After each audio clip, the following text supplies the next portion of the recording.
Vamos abrir as nossas Bíblias no Evangelho segundo Lucas, capítulo 7, a partir do verso de número 24. Eu vou fazer a leitura usando a versão King James.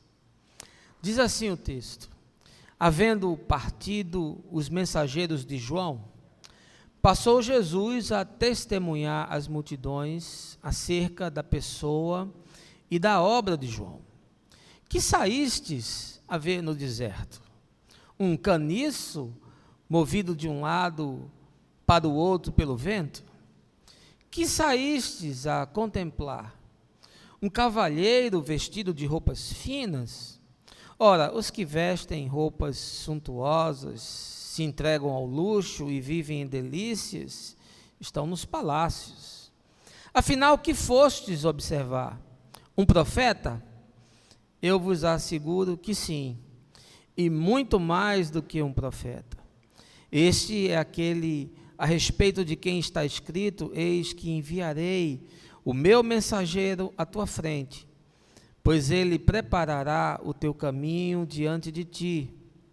Eu vos afirmo que dentre os nascidos de mulher, não há um ser humano maior do que João. Todavia, o menor no reino de Deus é maior do que ele. E todo o povo, inclusive os publicanos, ao ouvirem as palavras de Jesus, reconheceram que o caminho de Deus era justo e se submeteram ao batismo de João.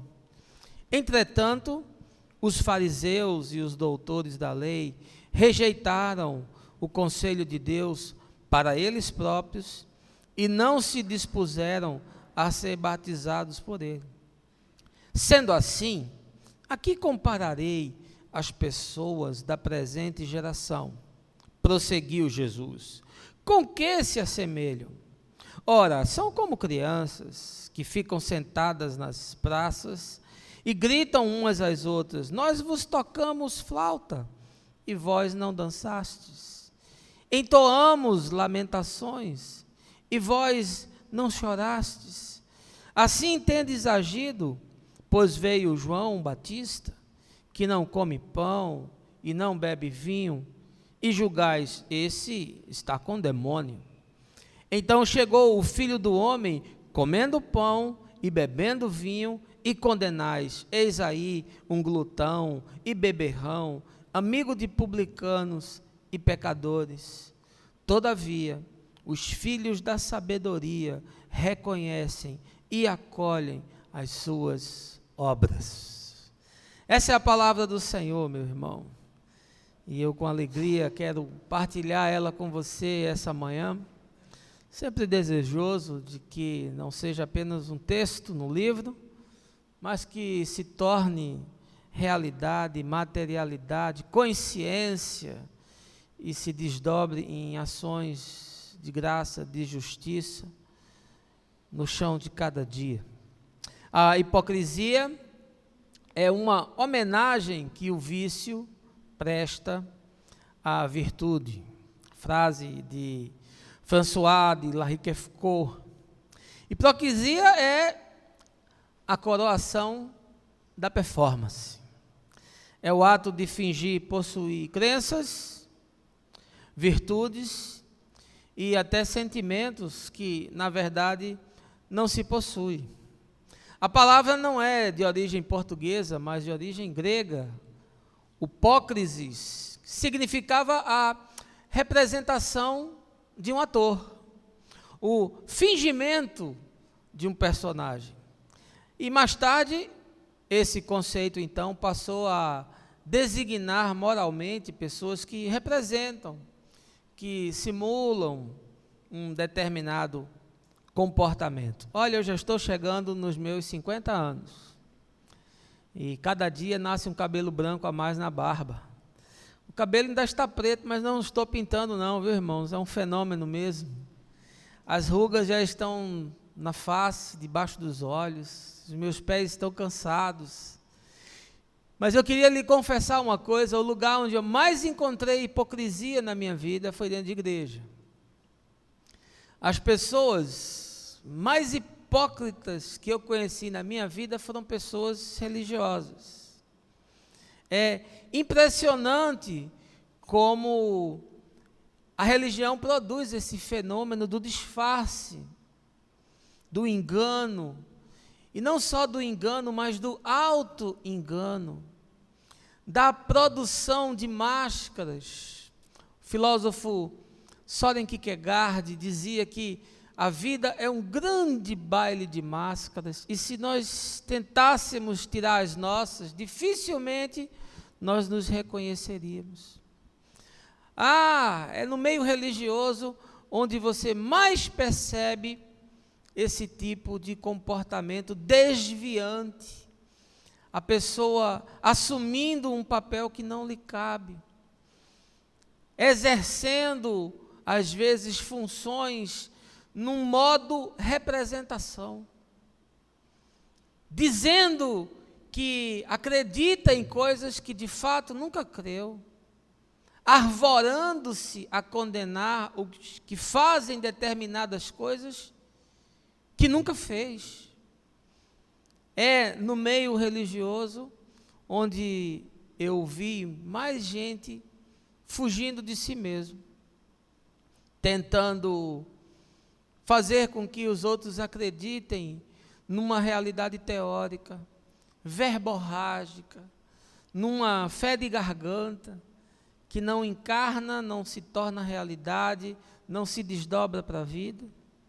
A igreja, tristemente, se tornou uma fábrica de neuroses. As pessoas mais doentes que eu já atendi e que atendo são pessoas vitimadas por essas estruturas perversas de repressão, de castração, de regras comportamentais, de cerceamento da liberdade, de hipnotização da consciência, de manipulação da alma, de esmagamento da vontade. Lugares assim não podem produzir pessoas sadias.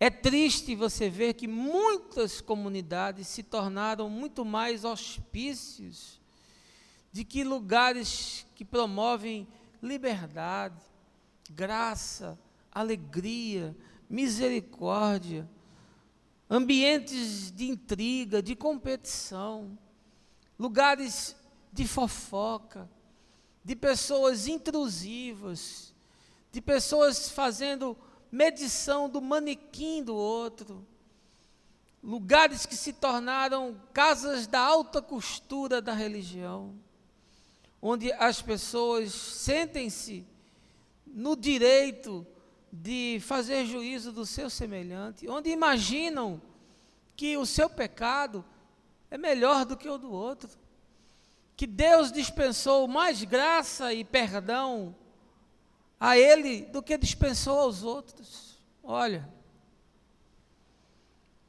é uma tristeza ver como as pessoas se escondem através das suas crenças, como elas dissimulam o seu verdadeiro eu, como afirmam coisas que jamais se tornaram materialidade. Nunca uma espiritualidade desse tipo pode produzir saúde, pode produzir equilíbrio, pode produzir paz e pacificação. Jamais alguém que resolva viver a partir desses pressupostos terá absolutamente nada para compartilhar, para repartir com aqueles que nada entenderam sobre Deus e sobre a proposta do Evangelho, porque eles não vão nunca inspirar pessoas a desejar ser o que eles são. Gente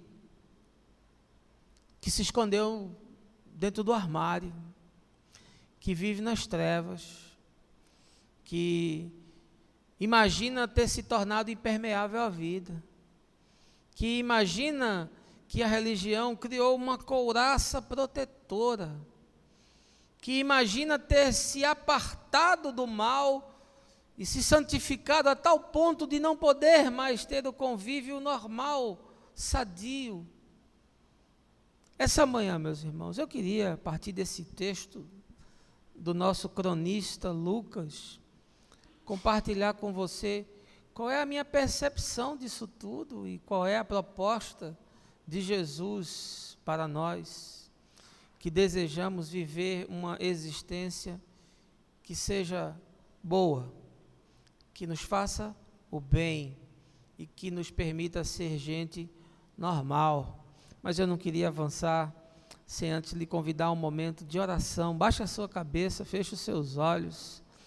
Senhor, nós necessitamos experimentar um evangelho que nos liberte, que quebre os nossos grilhões, que ressignifique a nossa consciência, que abra os nossos olhos para a vida, que pacifique as nossas guerras e lutas interiores, que nos desafie a andar na sinceridade e na verdade. Nós não queremos uma religião que nos castre, nós não queremos ser amputados, nós não queremos ser gente esmagada, nós não queremos ser aqueles, Senhor, que mesmo lendo a Tua palavra jamais discernem o Teu Espírito, daqueles que mesmo seguindo regras e doutrinas jamais compreendem para que propósito elas se aplicam. Portanto, essa manhã eu queria te pedir que o Teu Espírito nos ajude, nos abra mente e coração para entender a profundidade e a largura do texto, da Tua mensagem, do Teu propósito, do Teu chamado. É o que eu te peço, no nome de Jesus. Amém. Deixa eu lhe convidar para fazer parte dessa cena na narrativa de Lucas. Se você for ler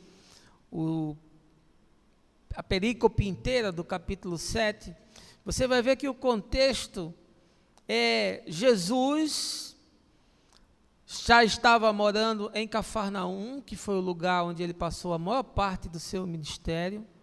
Cafarnaum ali à beira do mar da Galileia.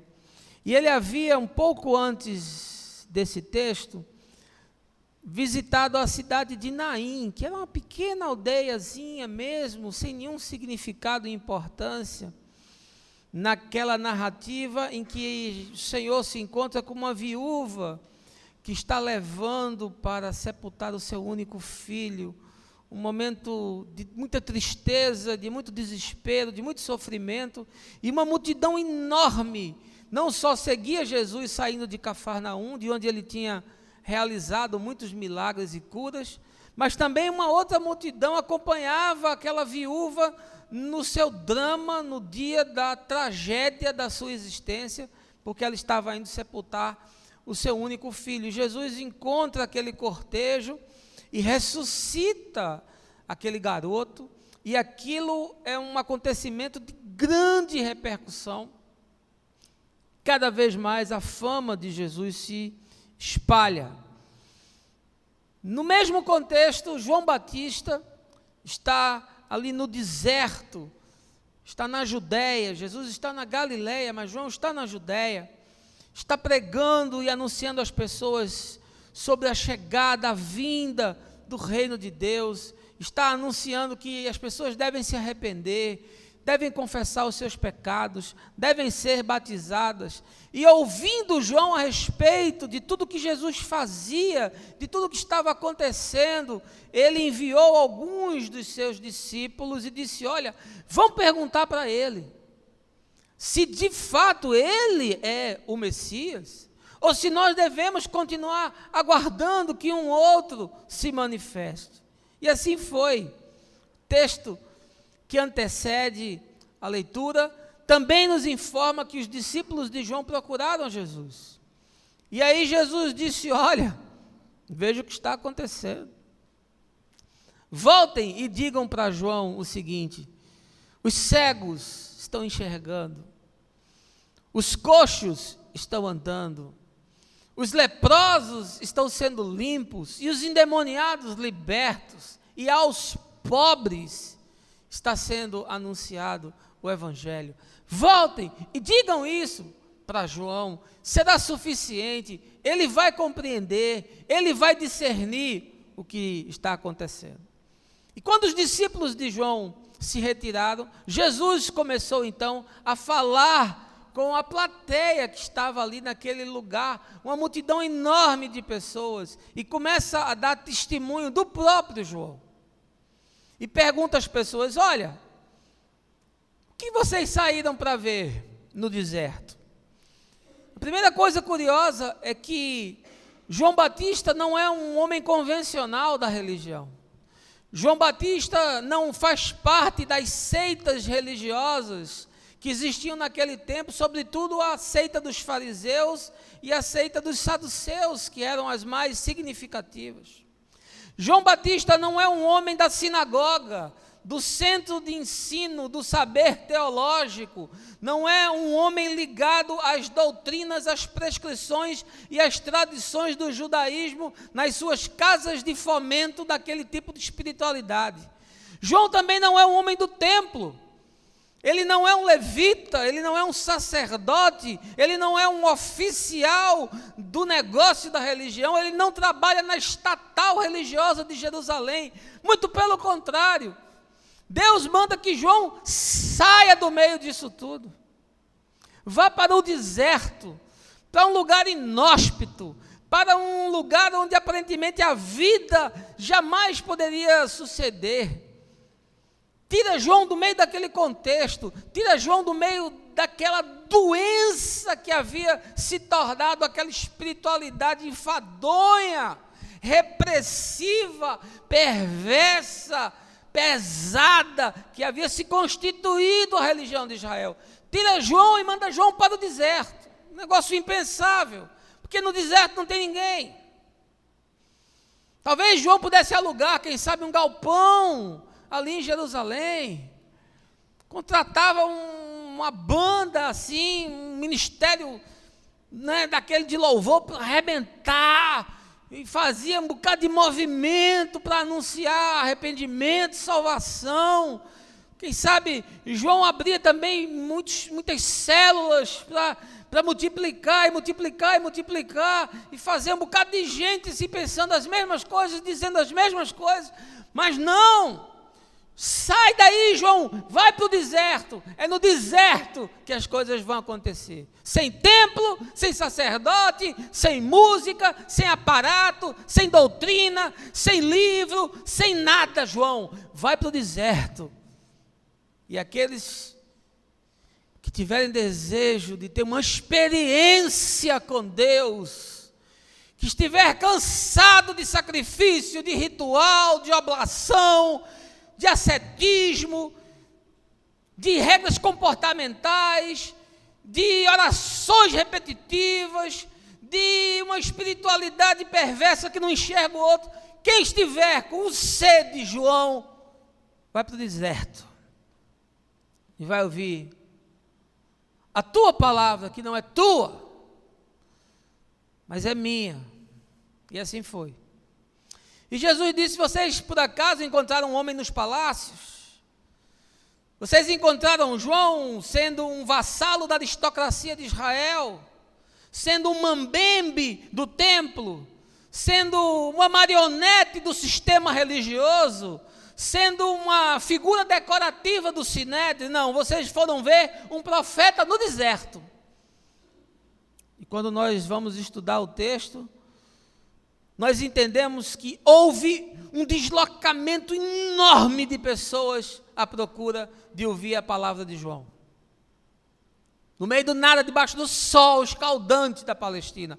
Até os fariseus, os escribas, os doutores da lei foram ouvir o que João tinha a dizer. Porque ele tinha uma palavra que estava começando a fomentar o que de fato haveria de acontecer. Isaías diz que ele é aquele que prepara o caminho. Ele não é o caminho, mas é alguém que aponta para o caminho. Ele ainda não havia compreendido com largura e profundidade tudo o que iria acontecer, mas ele estava começando a perceber e a sentir que algo diferente estava acontecendo. Esse é João. E Jesus começa a falar a respeito dele. E o discurso de Jesus é tão impactante, e a fala de Jesus é tão penetrante, e o desafio de Jesus é tão contagioso, que diz o texto que muitas e muitas pessoas aceitaram as suas palavras, ao ponto de que até os publicanos aceitaram o que Jesus estava dizendo. Sabe o que é o publicano? Eu vou comparar o publicano nos nossos dias a um transexual, um travesti, um sujeito execrado, é aquele indivíduo que não cabe na sociedade, é aquele indivíduo que, sobretudo, não cabe na igreja, é aquela figura com quem ninguém senta na mesa, é aquele sujeito que ninguém tem orgulho de dizer que é meu amigo, é aquela pessoa que ninguém quer tirar uma foto para ser publicada no Facebook, para mandar um selfie você agarrado com um transexual. Você não faz isso. Pois bem, era o publicano desses dias. E o texto diz que a palavra foi tão forte que até essa gente que era apartada de tudo, até essas pessoas que faziam negócio com seu próprio povo, que se tornavam agiotas do Império Romano, esmagando a sua própria gente, até esses se sensibilizaram e disseram: nós queremos isso. Mas, curiosamente, o único lugar onde a palavra de Jesus não penetra é no coração de gente hipócrita, de gente perversa, de gente cauterizada de coração, de gente embrutecida de alma, de gente que segue códigos de conduta, mas que nunca compreende o espírito da mensagem, porque diz o texto que os teólogos de Jerusalém, os advogados da lei de Moisés, esses não compreenderam e esses não aceitaram, e inclusive se recusaram a ser batizados. Eram tão santos, eram tão espirituais, estavam num nível tão mais elevado, estavam tão acima do bem e do mal, já tinham tantos anos de caminhada com Deus, que disseram: não, nós não precisamos disso, nós já guardamos as nossas tradições, porque meu bisavô era presbiteriano, meu avô era presbiteriano, meu pai era presbiteriano, e eu vou morrer presbiteriano. Nada contra quem é presbiteriano e se ajunta debaixo da bandeira de algum outro grupo. A minha bandeira é Jesus, e não quero ter outra. Mas não sou contra o agrupamento, ainda que me entristeça pela mutilação do corpo, mas me impressiona as pessoas guardarem as coisas por causa da tradição e se esquecerem das verdades inquestionáveis que estão expressas de forma gritante nas Escrituras.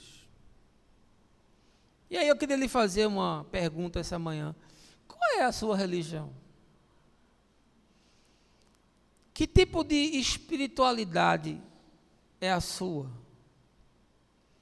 Quais são as suas etiquetas comportamentais que lhe fazem se tornar diferente dos outros? Qual é o seu disciplinamento doutrinário que lhe faz estar num nível maior do que os outros? Ou quais são os seus ascetismos estéticos? As suas reprimendas éticas que lhe permite imaginar que é esse tipo de espiritualidade que agrada a Deus? Como é que você vive? A sua fé lhe tornou uma pessoa melhor? ou lhe tornou uma pessoa pior? A sua crença fez você se tornar alguém mais agradável, mais receptivo, mais espontâneo, mais livre? Ou tornou você um indivíduo carrancudo, pesado, jactancioso, presunçoso, julgador? Que tipo de espiritualidade é a sua? Gosto muito do texto em que Jesus nos ensina: pelos frutos os conhecereis. Aí a gente fica imaginando que os frutos de Jesus são os frutos da igreja. Fruto é o sujeito ir na vigília de oração. Fruto é o sujeito ir no culto de doutrina. Fruto é a pessoa se comprometer com o evangelismo. Fruto é tomar a ceia. Fruto é você ler a palavra.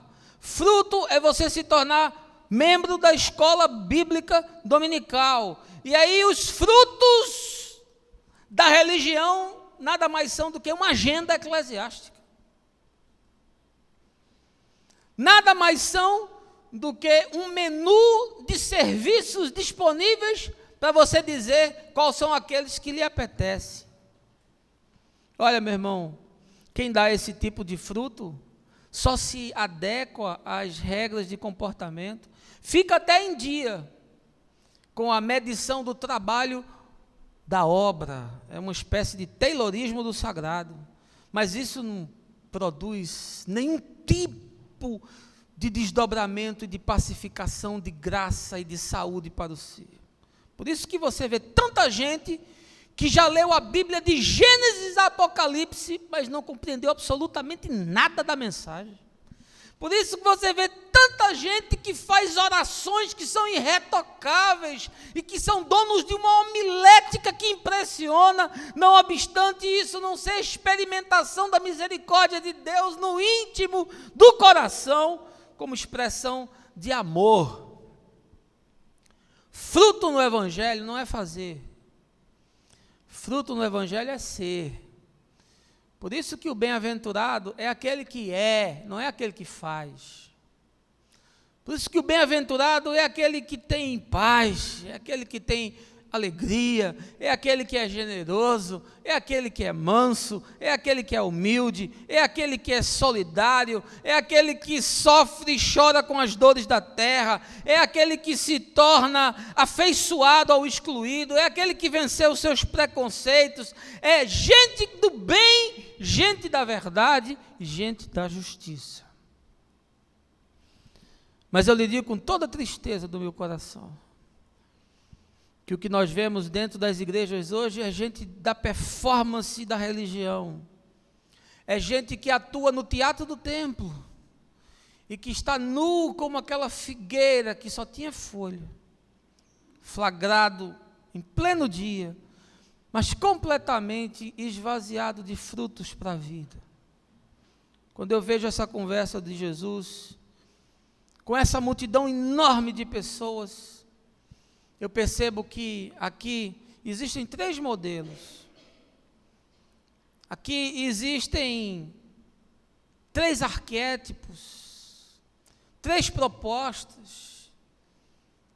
E nós podemos nos identificar com alguma delas. Podemos viver um pouco de uma, um pouco de outra. Ou podemos caminhar naquilo que Paulo nos fala, que é a busca da estatura do varão perfeito. Eu queria convidar você a voltar ao texto para nós analisarmos isso junto.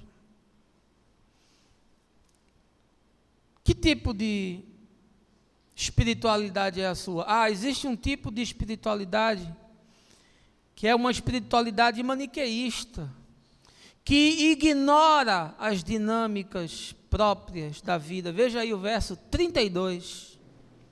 Ora, são como crianças que ficam sentadas na praça e gritam umas às outras: nós vos tocamos flauta e vós não dançastes, entoamos lamentações e vós não chorastes. Jesus disse, aqui eu vou comparar essa geração. Jesus disse, que tipo de espiritualidade vocês possuem? Com que é que vocês se assemelham? É a primeira coisa que ele diz, é que existe um tipo de espiritualidade que amputa, cerceia, priva, impede você de experimentar as dinâmicas que são próprias da vida. Se olha, vocês são como meninos que não reagem a nada, que se emburram. Já viu um menino emburrado que diz, não quero brincar? Você faz tudo para chamar ele, vamos meu filho, vamos minha filha, vamos brincar. Não quero. Fica de cara feia, senta no canto, fica olhando para cima, despreza você, não quer. O cara que é o dono da bola, já viu? O dono da bola, você nunca pode brigar com ele, né? Porque se você brigar com o dono da bola, ele pega a bola e vai embora, acabou o jogo. Né? Eu acho que talvez seja a dona da boneca, né? A dona da boneca, se você brigar com ela pega a boneca, leva embora, acabou a festa. Jesus disse, é gente desse calibre, que não experimenta as dinâmicas da vida, porque quando é momento de se alegrar, de celebrar, de festejar, de experimentar, eles não participam, não querem se envolver. Quando é momento de sentir, quando é momento de chorar, quando é momento de quebrantar, quando é momento de se isolar e buscar na solidão o refrigério para a dor que se sente, eles também não querem, não se sensibilizam. É gente que vive numa dinâmica maniqueísta. Sabe o que é a doutrina de Maniqueu? É aquela doutrina que diz que ou tudo é do bem ou tudo é do mal. Transliterada para a religião evangélica, tudo é de Deus ou tudo é do diabo.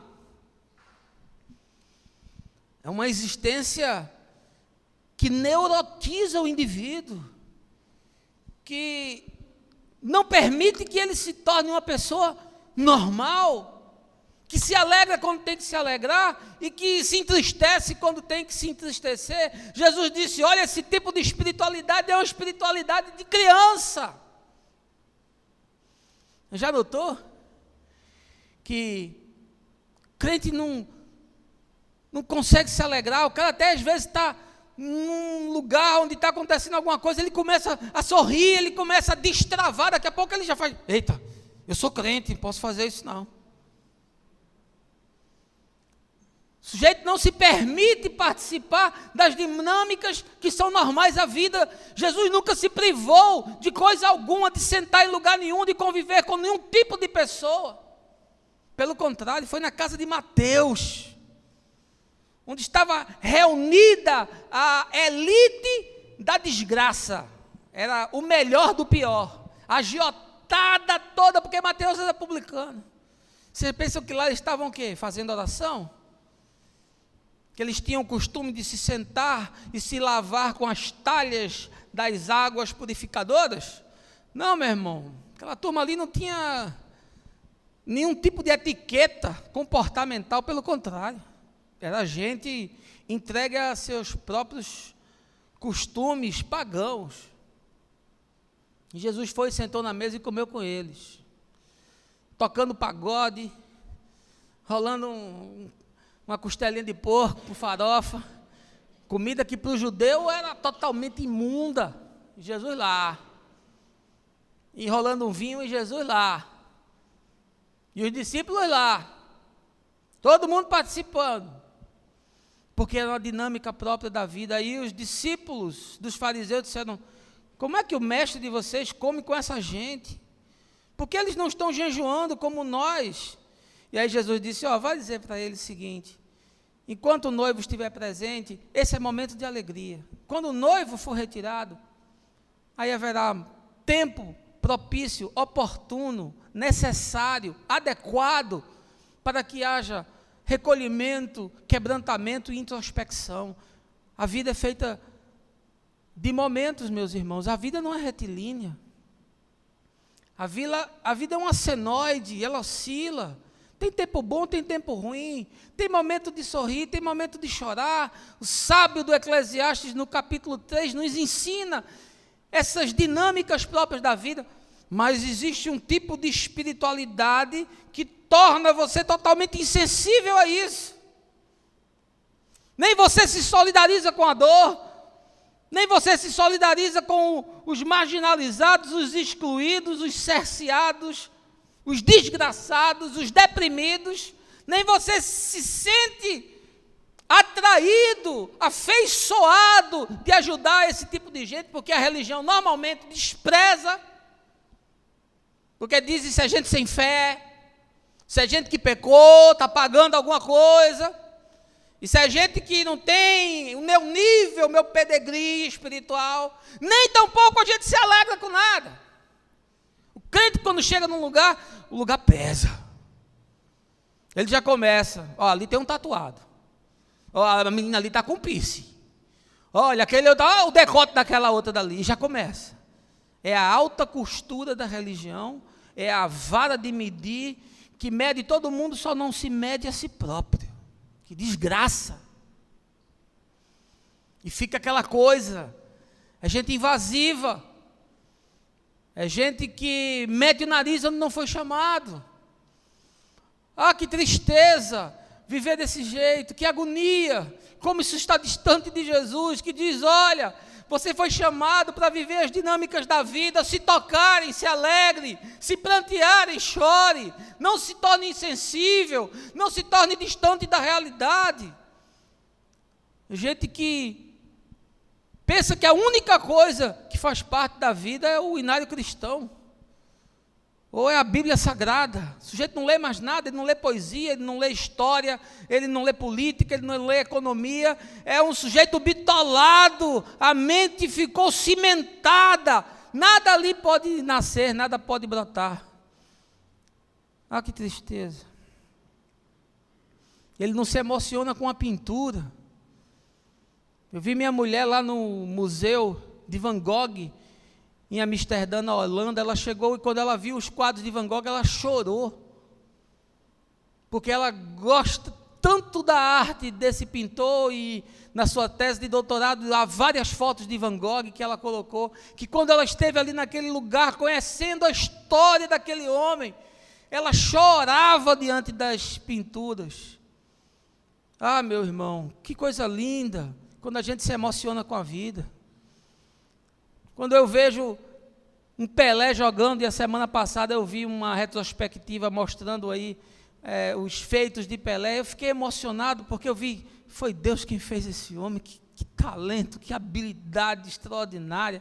Quando você lê uma poesia de Fernando Pessoa, você se emociona, porque você vê ali rastros da graça de Deus. Quando eu ouço uma música do Pink Floyd, eu que gosto de rock progressivo, e vejo os solos de guitarra de David Gilmour, eu me emociono, aquilo me eleva, porque a graça de Deus está repartida em todas as coisas, não só está refém do templo, não, por favor, meu irmão, saia desse lugar de aridez existencial, onde a religião talvez tenha lhe trancado, dessa espiritualidade que Jesus diz que não experimenta as dinâmicas da vida. Quando Paulo diz, se você for à feira, por questão de consciência, sinta-se livre e à vontade, não se preocupe se a comida é sacrificada a esse ídolo, a Apolo, a Afrodite, seja qual for, você está livre de tudo isso. Mas o crente não pode entrar numa boate, porque ele se contamina. Ele não pode ir numa rave, porque ele fica impuro, tem que fazer um jejum de 7 dias, de passar debaixo da corrente dos 318 pastores, para descontaminar ele. Ele não consegue fazer o mesmo aplicativo, porque não são os lugares que contaminam as pessoas, mas o que nos contamina é o nosso coração pervertido, caído, arrogante.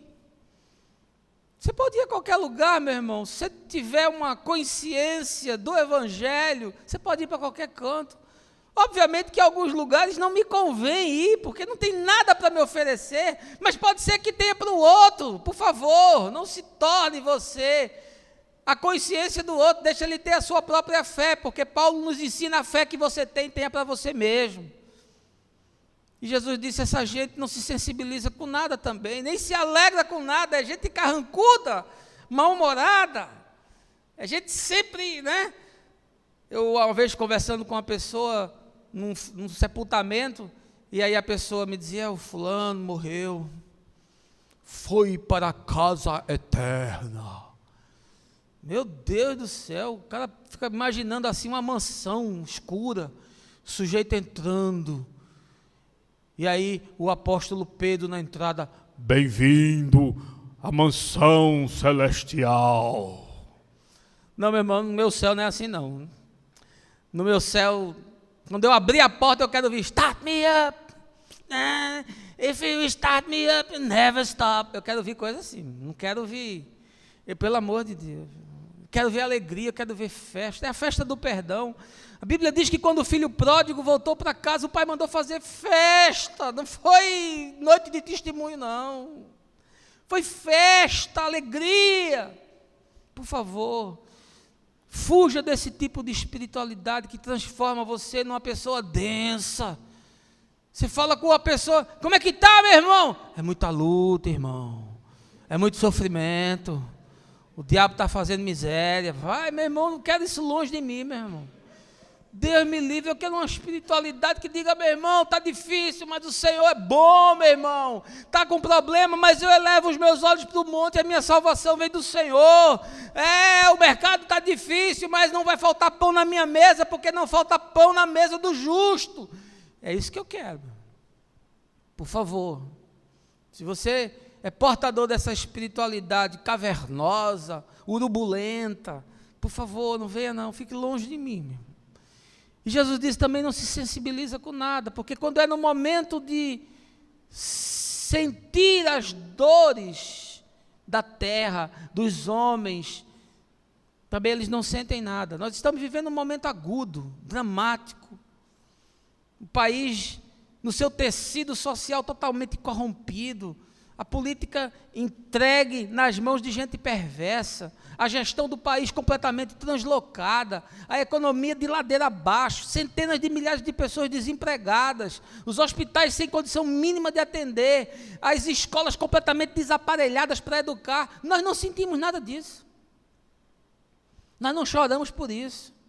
Cada vez que sai uma denúncia dessa, cada vez que eu abro o UOL e tem lá estampado uma denúncia mandando prender, mandando fazer, levar coercitivamente para depoimento, ou que o sujeito fez delação premiada, eu fico arrasado.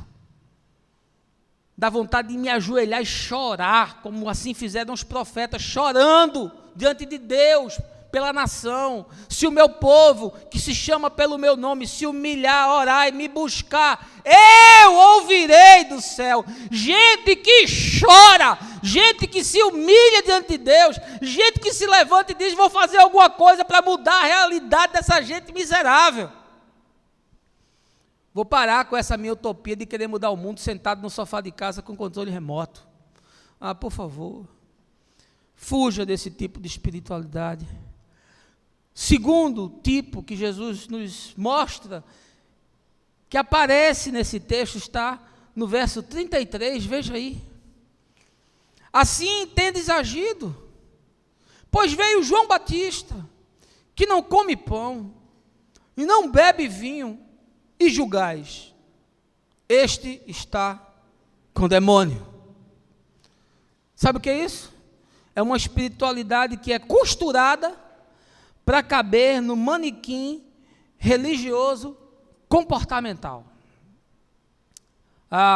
Como a igreja se tornou uma indústria que faz boneco Playmobil, tudo igual. O sujeito é medido pela sua etiqueta comportamental. O sujeito é medido se ele anda perfilado, empacotado, de preferência, se for mulher, sem nenhuma maquiagem, zero. Se fizer qualquer coisa que privilegie a beleza ou a estética, já não tem espiritualidade. Se falar com voz impostada, paz do Senhor, varão, aí já o espiritrômetro, sabe o que é espiritrômetro? É o que mede a espiritualidade, espiritômetro. Aí ele vai, se você falar assim, impostado, aleluia, aí já vai para o 8, 9. Agora, se você falar, ei, meu mano, como é que você está? Aí já ferrou. Já falou gíria, que é um negócio que Você pode falar língua estranha, mas língua esquisita você não pode falar. E aí, Jesus disse, João era o cara irretocável. João ainda é esse indivíduo que entendeu que havia alguma coisa, mas ele não chegou lá. João é um homem ainda totalmente devotado aos costumes e às legislações da lei. É um nazireu, cabeludo assim feito eu, barbudão feito eu. Só que as roupas de João eram trapos, eram roupas de peles de animais. Ele era uma figura assim esquisita, esotérica. João Batista, se estivesse no Vale do Amanhecer em Brasília, ia gente de todo canto, porque ele era uma figura assim muito diferente. Não bebia vinho. Era um homem de uma alimentação assim totalmente zen. Né? Um cara que só comia orgânicos. Era um sujeito assim totalmente diferenciado. Era uma pessoa dada a muito jejum, a muita oração, um homem do deserto, um homem talhado pela disciplina. Assim era João. Um homem de um discurso muito firme, do confronto, do chamado ao arrependimento, da necessidade, da denúncia, enfiava o dedo na cara. Esse era João. Aí Jesus disse, esse cara veio e vocês disseram que ele tinha demônio. Porque o religioso nunca se satisfaz. Ele sempre quer ser o patrocinador da sua própria salvação. Por isso que o jovem rico, quando procurou Jesus e disse, bom mestre, o que é que eu preciso fazer para ser salvo? Aí Jesus disse, você conhece os mandamentos? Aí começa a citar os mandamentos, quando acabou ele disse para Jesus o quê? Isso aí? É só isso aí? Está no papo, meu patrão. Isso aí eu faço desde a minha juventude. Essa cartilha comportamental, seguir essas etiquetas religiosas, ser um observador do código da escrita, isso aí eu faço desde sempre. É só isso, estou dentro. Aí Jesus disse, falta só uma coisa para você. Em vez de você ser crente, você precisa ser gente. Eu estou vendo aí, fiz um scanner na sua alma e vi que o seu problema é o dinheiro. Você tornou o dinheiro um Deus na sua vida. Você serve a ele, você não serve a mim. Então eu vou te pedir justamente o que você não pode me dar. Pega tudo que você tem e vende e dá aos pobres. Depois você vem e me segue, e aí você vai encontrar um tesouro no céu. Mas ele era um homem de um comportamento irretocável. E Jesus disse, pobre, cego e nu. Porque não é uma cartilha de comportamentos. E aí ele diz, veio João, que era um cara de uma vida que atendia todos os requisitos daquilo que vocês chamam que é espiritual. E ainda assim, não atendeu às demandas comportamentais de vocês. Por favor, meu irmão.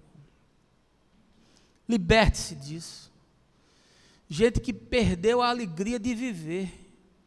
Eu vejo jovens que se comportam como se fossem anciãos, infartados e já completamente sem capacidade de locomoção. É gente de cadeira de roda. Tão carcomida que está a consciência, porque eles foram doutrinados perversamente para perderem a sua juventude. O sábio do Eclesiastes diz, jovem, ande por onde satisfizer o teu coração. Vá, olhe para a vida, veja o que tem disponível. Agora saiba de uma coisa, tudo que você faz tem desdobramento, tem consequência. O que você planta, você colhe. Você ensina a pessoa a ter consciência, você não robotiza a pessoa. Você não torna ela uma produção mecanicista com coração e uma alma de lata, com nervo de aço, com olhos de chumbo.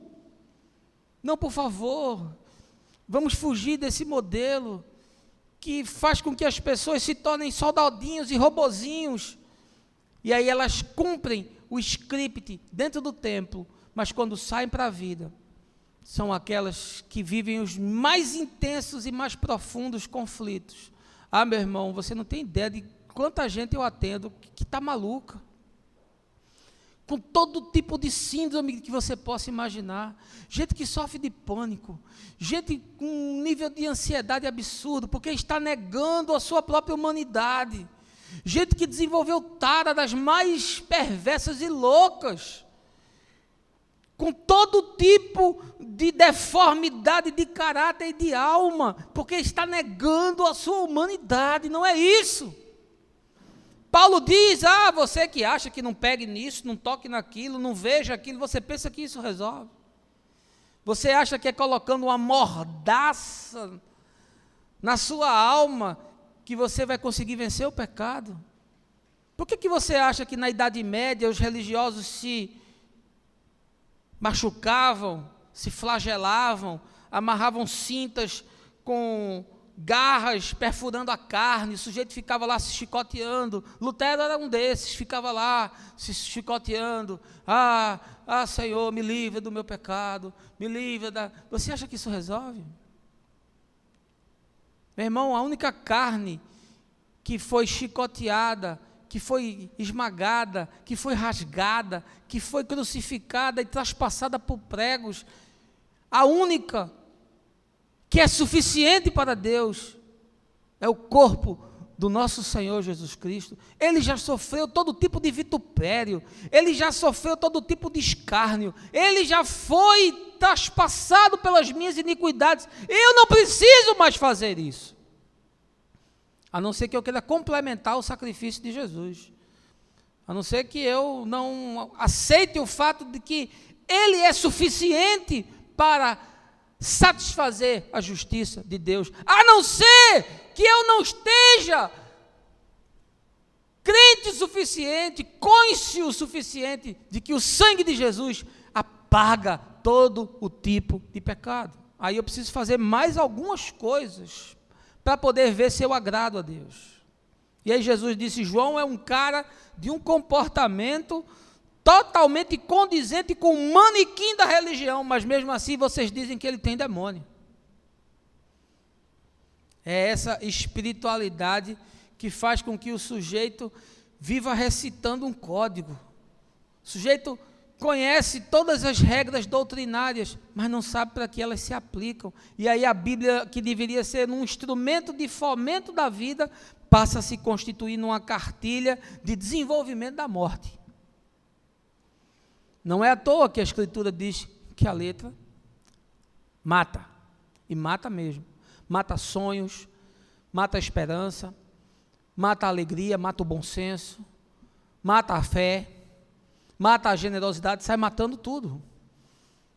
E aí você acaba se tornando esse teólogo, esse doutor da lei, fariseu, que mesmo depois de Jesus falar e mostrar todas essas coisas, o texto diz que mesmo assim, diante de todas essas coisas, diante dos milagres que aconteciam, e o Espírito de Deus batendo e quebrantando para que o sujeito se arrependesse, eles não se arrependeram. Porque eles disseram, a minha religião é melhor do que a de todos os outros. A minha denominação é melhor do que todas as outras. É a minha espiritualidade que está acima de todas as outras. Por favor, fuja disso. Dessa costura do manequim comportamental que transforma você num boneco e não numa pessoa. Seja gente, seja normal, por favor, saia de dentro do armário, jogue a fantasia fora. O Evangelho nos chama a naturalidade da existência. Você não precisa mais ser como João, você não precisa ser um ermitão, você não precisa ser um monge que está alçado no monastério, totalmente distante da realidade e das dinâmicas que são próprias da existência. Não é nada disso. Isso foi o chamado de João, mas João é o último dos profetas. João encerra um modelo, João termina um propósito, mas em Jesus as coisas são totalmente diferentes. E é o último ponto. É uma proposta de espiritualidade que seja consciente, que seja consequente e que nos liberte para viver aquilo que é propósito de Deus. Veja aí o verso 34. Então chegou o Filho do Homem, comendo pão, bebendo vinho, e condenais, eis aí um glutão e beberrão, amigo de publicanos e pecadores. Jesus diz, vocês nem se satisfazem com o modelito de João, porque para viver o que João vivia precisa ser honesto, precisa ser verdadeiro. Ora, você que se apega aos ditames da lei, você tem que segui-los todos. Você não pode seguir uma parte da lei. Você que condena que a pessoa não pode fazer uma tatuagem, vai lá em Levítico e veja o resto todo. Leia todos os preceitos da lei, porque você terá que cumpri-los todos. Se você quer viver pela lei, você tem que ser honesto. E aí Jesus diz, vocês nem têm peito para viver o que João vive. Vocês nem têm uma fé e uma devoção e uma paixão que leve vocês a abraçar o que João abraçou. Nem tão pouco vocês querem viver aquilo que eu proponho. E o que é que Jesus propõe? E aqui ele já exemplifica, né? Ele disse, aí vem o Filho do Homem que come, que bebe. Aí a desculpa de alguns é, não, mas porque esse vinho não tinha álcool. Oh, meu Deus do céu. E quer ser mais santo do que Jesus. Jesus não tinha nenhum problema em beber o vinho com álcool. Mas os crentes têm.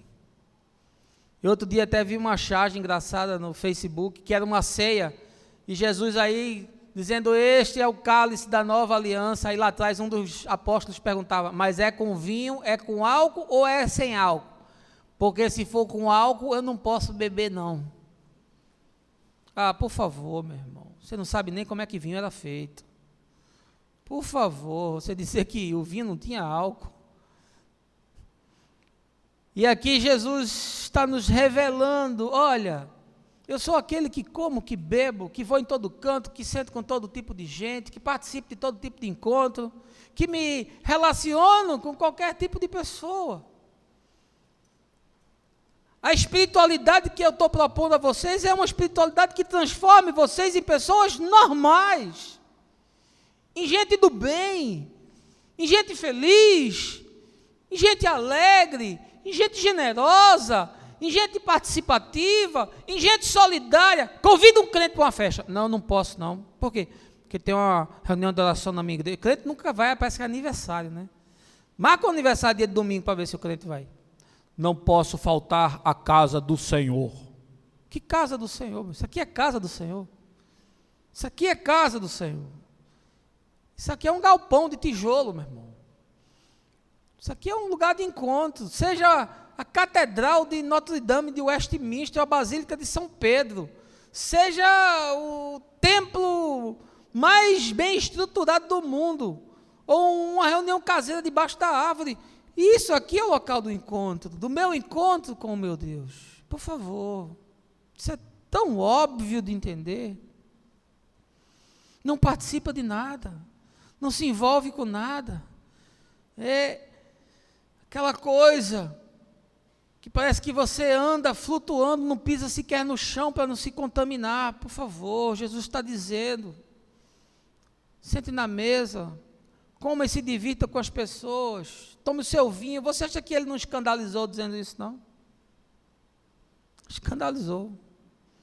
Eles se escandalizavam com João que não bebia, e se escandalizavam com Jesus que bebia.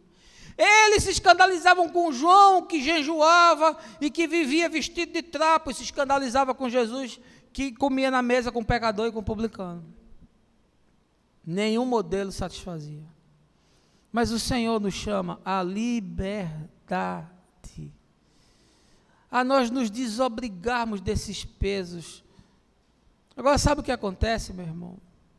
É que tem gente que só consegue viver se tiver regra. É que tem gente que só consegue viver se tiver alguém mandando ele fazer alguma coisa. O sujeito não consegue mais se tornar uma pessoa livre.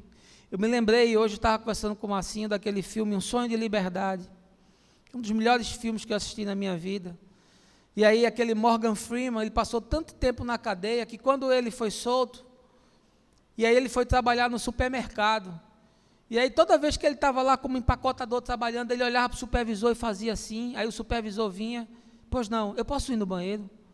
Aí o supervisor, pode, mas você não precisa pedir para ir no banheiro não. Aí ele ia no banheiro, daqui a pouco o cara vinha, eu posso ir no banheiro? Pode, mas você não precisa me perguntar não, quando você tiver vontade, você pode ir, aí passa mais um tempo, pois não, eu posso ir no banheiro? Disse, olha, não é possível, ele disse, meu amigo, eu passei 40 anos da minha vida pedindo autorização para ir no banheiro, eu não consigo mais, nem fazer xixi, se alguém não autorizar. A religião faz isso, desgraçadamente com as pessoas, é a caixa de Skinner. A igreja se tornou uma caixa de Skinner, depois vai ler sobre isso, sobre como a gente adestra rato, para que eles sigam padrões, também se adestra pessoas, para que elas sigam padrões, e fica aquele bando de gente adestrada, nessa caixa de Skinner, meu Deus, gente viciada que não consegue fazer mais nada sem pedir autorização, que não pensa mais, não, porque a minha cobertura espiritual, que cobertura espiritual? A sua cobertura espiritual é Jesus, meu irmão. Não tem outra cobertura espiritual. Não, porque fulano é autoridade sobre a minha vida, autoridade sobre a sua vida é o Espírito de Deus, é a sua própria consciência, é a Escritura antes de qualquer coisa. E os líderes foram levantados para o serviço e amor, pode até lhe dar uma sugestão, pode até lhe dar um conselho, mas a decisão é sua. Não jogue nem terceirize a sua responsabilidade de viver para o outro, não. Gente perversa que fica manipulando você, que fica dando profetada maluca para você, porque você tem preguiça de ir à Escritura, ler e ver aquilo que o Espírito quer falar com você, sem nenhum intermediário. Mas não, a gente precisa de um profeta para falar, de um adivinhador, a gente precisa de uma cartomante de crente, precisa de um búzio evangélico, porque a gente não consegue suportar viver o mal de cada dia, a gente precisa estar sempre olhando para o futuro, para saber o que vai acontecer. Aí Jesus disse, não ande ansioso de coisa alguma, não se preocupe não, mas pastor, amanhã é segunda-feira, as contas estão vencendo, mas fique tranquilo, porque quem coloca o pão na sua mesa, não é você, não é a sua habilidade, não é o seu muque, quem coloca o pão na sua mesa, é aquele que disse que o justo viverá pela fé, é ele quem paga as suas contas, e não o seu empregador, porque é do Senhor que vem o nosso sustento, Ele é quem cuida de nós, Ele é quem nos socorre. Se você entendeu isso, você já entendeu tudo, meu irmão, e se você não entendeu isso, você não entendeu nada. Aí Jesus disse, olha, vivam uma espiritualidade libertária, vivam um projeto de espiritualidade que faça com que você se torne uma pessoa bacana, uma pessoa agradável, uma pessoa desejada, uma pessoa que a gente quer que esteja sempre no nosso meio. Não aquela pessoa que diz, chegou o fulano, e guarda aí, esconde, vai, não, joga o copo de cerveja fora, porque chegou o fulano e vai criticar todo mundo, vai criticar o cara que fuma, vai criticar o cara que bebe, vai criticar o cara que vê futebol. Por favor, não viva isso não, meu irmão. Aí o cara me pergunta, pastor, posso ver 50 tons de cinza? Ele pode, meu filho, veja. Veja até, porque se você não ver, você vai ficar com uma psicose, vai ficar com uma tara. Veja, meu filho, que é mais leve do que malhação. Pode ver, não tem problema não. Veja. Por favor, meu irmão, não faça isso com você. Não crie seu filho numa neurose, num ambiente desse, que só provoca distúrbio e desencontro e aflição. Gabi chegou para mim essa noite e disse, papai, eu tenho prova segunda. Tem, minha filha? Tem, pai, eu não consegui estudar tudo. Pai, tu não fica com raiva que eu não vá amanhã para a igreja, não? Fico não, minha filha. Papai nunca vai ficar com raiva com isso. E muito mais importante do que papai é Jesus. Jesus quer que você saia bem nos seus estudos. Jesus quer que você seja uma boa aluna.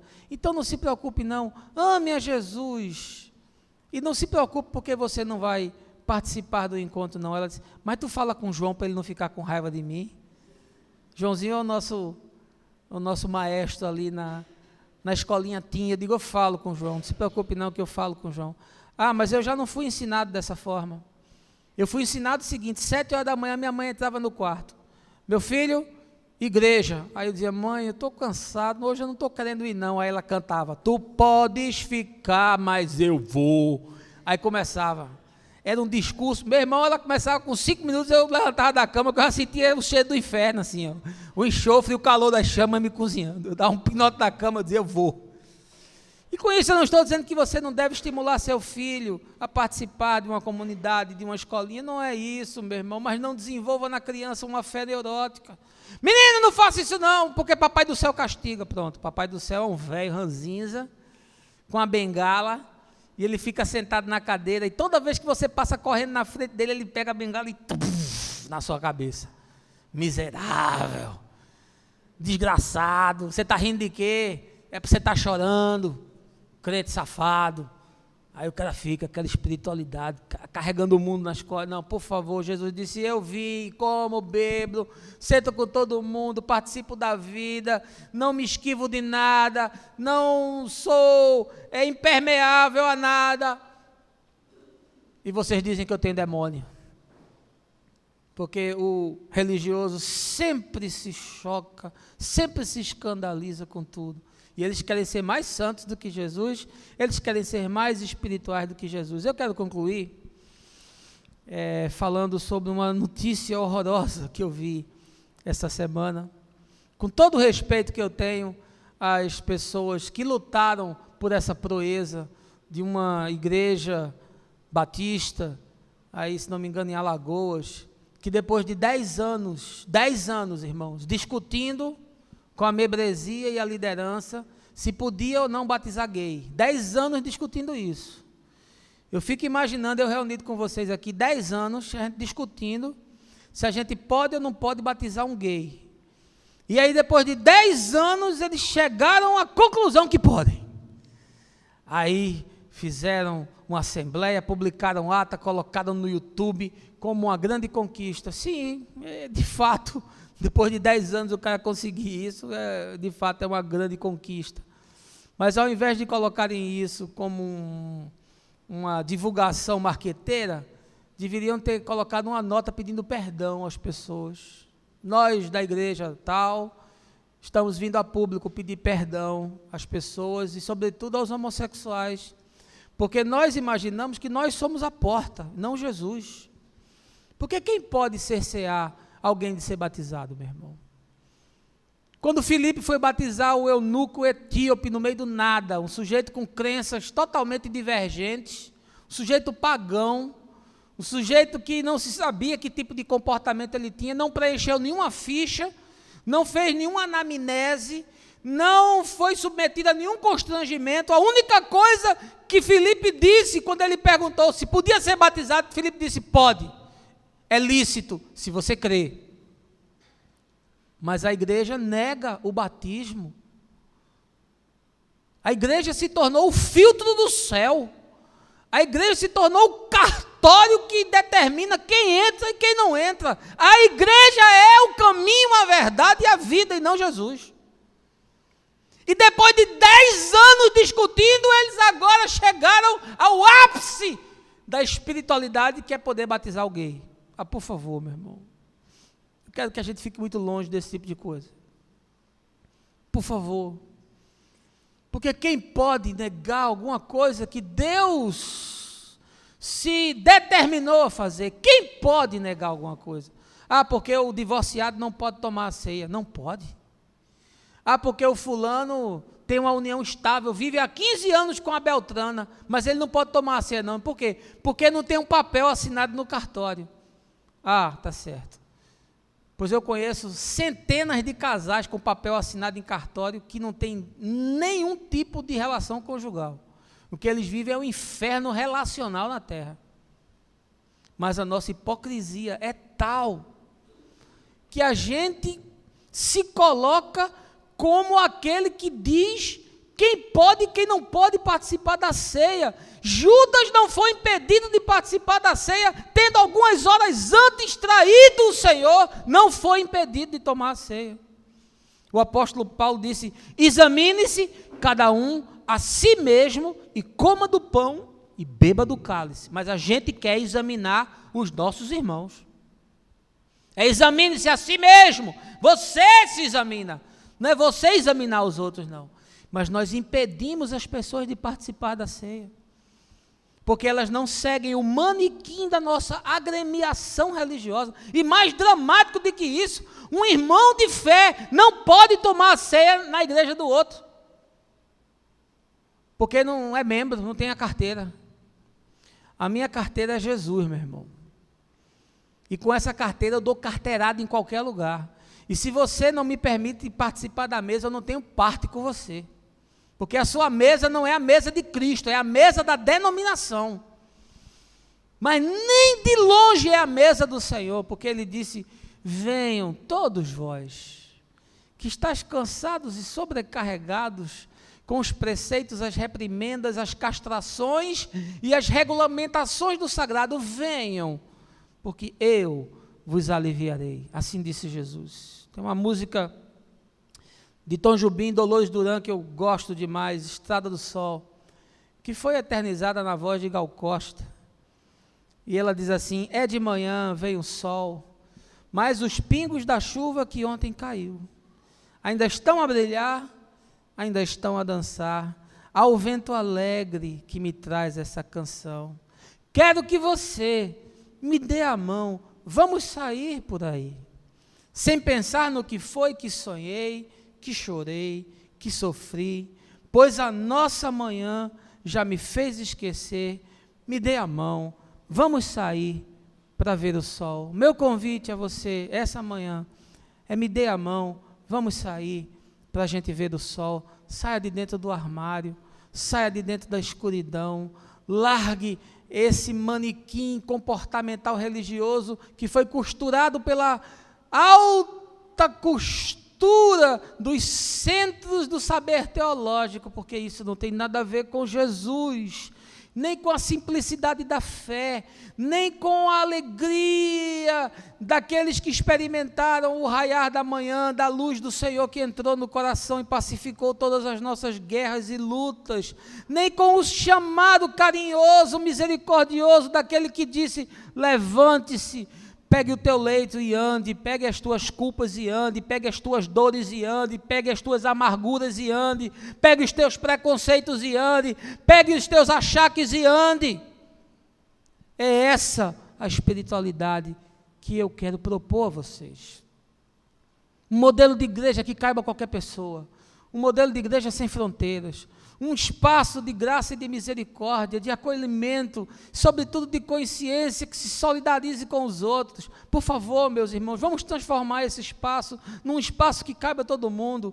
Ah, pastor, o senhor vai ser liberal? Meu irmão, você pode me conceituar com o que você quiser. Eu prefiro abrir portas do que fechá-las. Eu prefiro facilitar a entrada dos homens na presença de Deus do que impedi-los. O juízo é do Senhor. Ele sabe quem é, Ele sabe quem não é, Ele sonda os corações. A minha tarefa é anunciar a verdade. A do Espírito Santo é produzir santificação na vida das pessoas. Quem for santo, que se santifique ainda mais. Quem está no pecado, que se chafurde nele, porque a Escritura diz que haverá um dia em que será possível ver a diferença do que serve a Deus e do que não serve, do justo e do injusto, daquele que é trigo e daquele que é joio. Mas quem faz essa separação e quem faz esse julgamento é o Senhor. E nós aqui vamos caminhar em paz, em alegria, em justiça, em verdade, em misericórdia, em solidariedade, porque assim nos chamou o nosso Senhor. E que Ele nos abençoe. Que você tenha um domingo cheio de esperança, de alegria, que você curta os seus e que você medite, reflita nessas palavras.